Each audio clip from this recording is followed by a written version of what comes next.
Iran ও যুক্তরাষ্ট্রের মধ্যকার পরমাণু আলোচনা আবারও নতুন করে সামনে এসেছে, তবে এবার তা এক জটিল ও অনিশ্চিত মোড়ে এসে দাঁড়িয়েছে।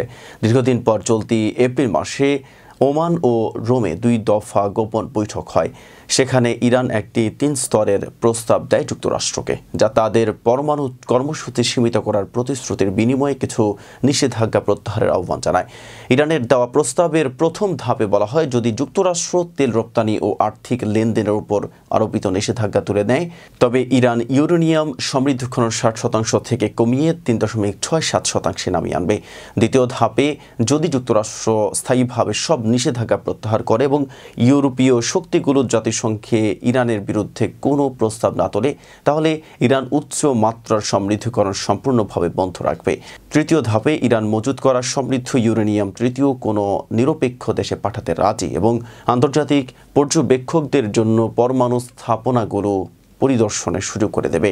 এই আলোচনা প্রসঙ্গে মনে রাখতে হবে যে 2015 সালে joint comprehensive plan of action নামে চুক্তিটি স্বাক্ষরিত হয়েছিল ইরান, যুক্তরাষ্ট্র এবং ইউরোপীয় ইউনিয়নের মধ্যে।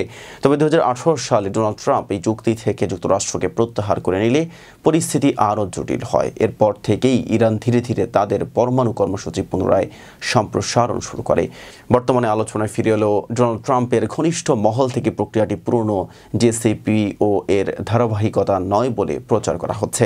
তারা এটিকে ট্রাম্প প্রশাসনের নিজস্ব নতুন কূটনৈতিক উদ্যোগ হিসেবেই উপস্থাপন করতে চায়। তবে ইরান এই অবস্থানকে স্ববিরোধী ও অবিশ্বাসযোগ্য বলে মনে করছে, কারণ পূর্বের প্রতিশ্রুতি ভঙ্গের স্মৃতি এখনও তাদের মনে রয়েছে।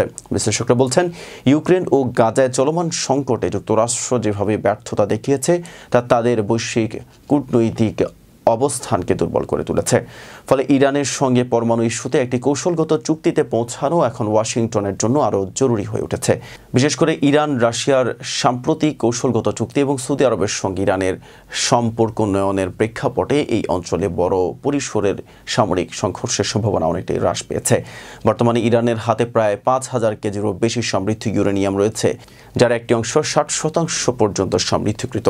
পশ্চিমা বিশ্লেষকদের আশঙ্কা, এই মজুদ ব্যবহার করে ইরান চাইলে কয়েক সপ্তাহের মধ্যেই অস্ত্র মানব ইউরেনিয়াম তৈরি করতে সক্ষম।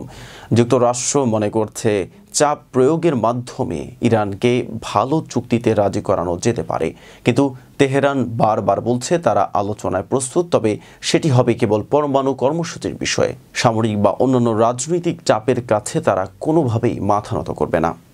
এতক্ষণ সাথে ছিলাম মেহেদি হাসান। ফেজ দ্য পিপলের সাথে থাকার জন্য ধন্যবাদ।